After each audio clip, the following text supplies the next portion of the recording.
नमस्कार. आज आपण मार्गशीर्ष महिन्यातील महालक्ष्मी व्रत कसे करावे, मार्गशीर्ष गुरुवारचे लक्ष्मी व्रत करताना काय करावे, काय करू नये, पूजेची साध्या सोप्या पद्धतीने रचना किंवा स्थापना कशी करावी, उद्यापन म्हणजेच विसर्जन कशा प्रकारे करावे, हे अगदी साध्या सोप्या पद्धतीने सांगणार आहे. मार्गशीर्ष गुरुवारची पूजा धन समृद्धी, सुख समृद्धी आणि ऐश्वर्य प्राप्त करण्यासाठी, सौभाग्य मिळवण्यासाठी केली जाते. तसेच घरात लक्ष्मीचा वास राहावा म्हणून हे व्रत पाळले जाते. महालक्ष्मी आणि भगवान विष्णूची पूजा या दिवशी केली जाते. हे व्रत स्त्री, पुरुष, सौभाग्यवती, विधवा, कुमारिका कोणीही व्यक्ती करू शकते.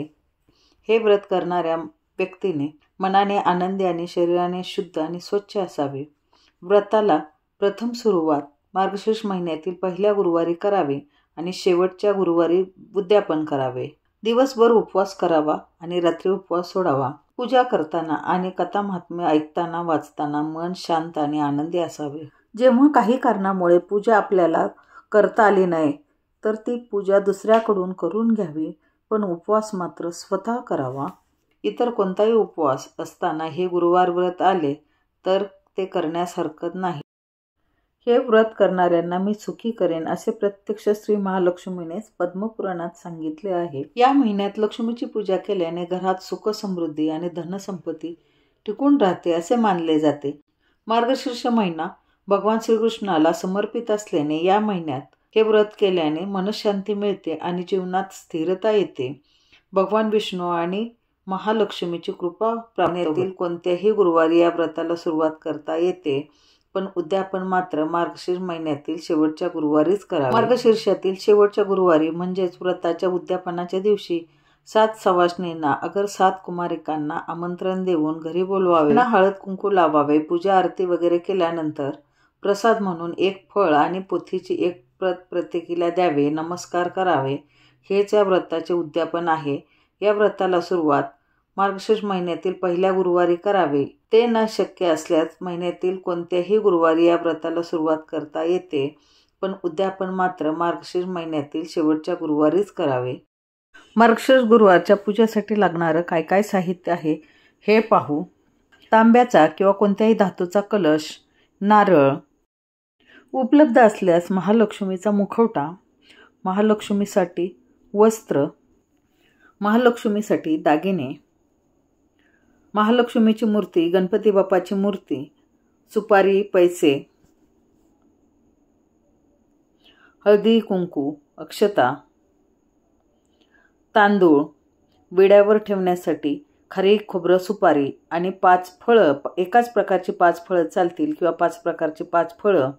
देवीसाठी दूध आणि साखरेचा नैवेद्य आणि गणपती बाप्पासाठी गूळ खोबऱ्याचा नैवेद्य. त्याचप्रमाणे श्री महालक्ष्मी महात्म्य पूजेचं पुस्तक, 5 झाडाची पानं चालतील किंवा एकाच प्रकारची 5 पाने असतील तरीही चालतील. गणपतीसाठी दुर्वा, फुलं,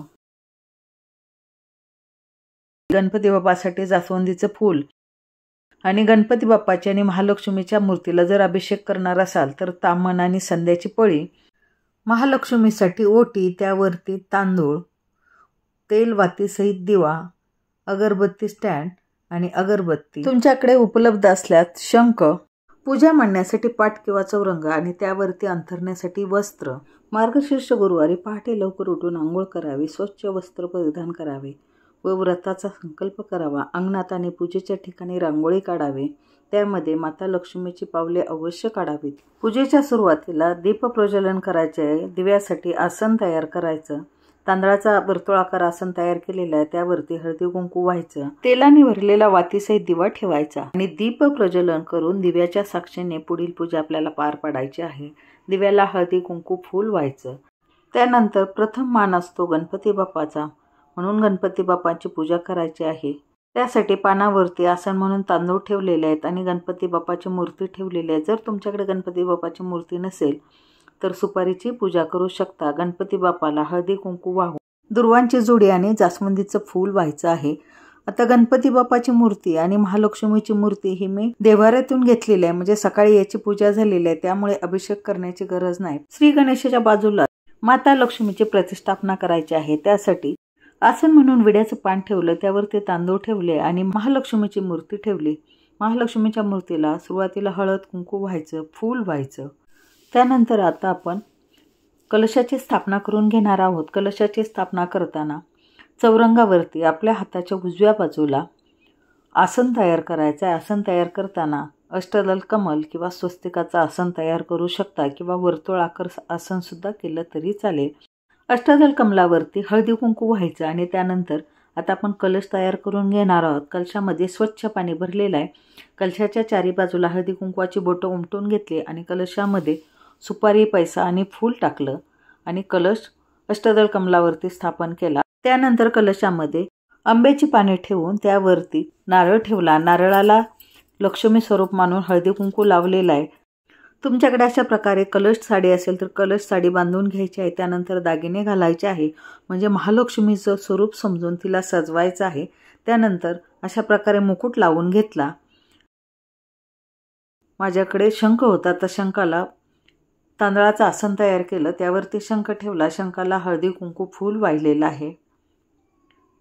महालक्ष्मीला गजरा लावून घेतला. गजरा किंवा वेणी प्रिय असते ती लावायची. बाजूलाच 5 केळीचा नैवेद्य ठेवलेला आहे. 5 फळं असतील तरी चालेल किंवा एकाच प्रकारची 5 फळं असतील ती सुद्धा चालतात. त्यानंतर महालक्ष्मीची ओटी भरून घ्यायची. अशा प्रकारे आपली संपूर्ण पूजा मांडून झालेली आहे. महालक्ष्मीची पूजा करायची. हळदी कुंकू फूल व्हायचं. त्यानंतर शंखाची लक्ष्मी देवीचे आवाहन करून तिची पूजा करायची. गणपती बाप्पाला गुळ खोबऱ्याचा आणि महालक्ष्मीला दूध साखरेचा नैवेद्य दाखवलेला आहे. अगरबत्तीने आणि दिव्याने ओवाळून घ्यायचा. मनोभावे नमस्कार करायचा. श्री महालक्ष्मी व्रतकथा पूजाविधीचं पुस्तक आहे. यातील पहिल्या पेजवरती श्री महालक्ष्मी व्रत गुरुवारी करायचे. लक्ष्मी व्रत करताना पुढील प्रमाणे वागावे याचे नियम दिलेले आहेत. त्यानंतर दुसऱ्या पानावरती पूजेची रचना, स्थापना आणि विसर्जन, उद्यापन कसं करावं हेही सांगितलेलं आहे. त्यानंतर श्री लक्ष्मी व्रताची कथा वाचावी. कथा वाचून झाल्यानंतर श्री लक्ष्मी महात्म्य वाचावं आणि पुस्तकाच्या शेवटच्या पेजवर दिलेलं श्री लक्ष्मी नमनाष्टक वाचावे. त्यानंतर श्री महालक्ष्मीची आरती करावी. आता हे पूजेच्या वेळी तुम्हाला नाही जमलं तर संध्याकाळपर्यंत एकदा तरी कथा वाचावी आणि आरती करावी किंवा ऐकावी. अशा प्रकारे मनोभावे या व्रताचे पूजन करावे. दिवसभर उपवास धरावा. कथा वाचून झाल्यानंतर त्या पुस्तकाचे पूजन करावे. त्याला हळदी कुंकू फूल व्हावे. पुस्तकामध्ये यशप्राप्ती यंत्र असतं त्याची पूजा करावी. अशा प्रकारे साध्या सोप्या पद्धतीने मार्गशीर्ष महिन्यातील गुरुवारचे व्रत कसे करावे, म्हणजे महालक्ष्मी व्रत कसे करावे, मांडणी कशी करावी, उद्यापन कसे करावे, पूजा कशी करावी, या सर्व प्रश्नांची उत्तरे तुम्हाला मिळाली असतीलच. व्हिडिओमध्ये दाखवल्याप्रमाणे मार्गशीर्ष महिन्यातील गुरुवारचे व्रत करा. आई लक्ष्मी तुमच्या सर्व इच्छा पूर्ण करेल. वेळात वेळ काढून व्हिडिओ पूर्णपणे पाहिल्याबद्दल धन्यवाद. पुन्हा भेटू अशाच नवीन व्हिडिओमध्ये. तोपर्यंत जय महालक्ष्मी.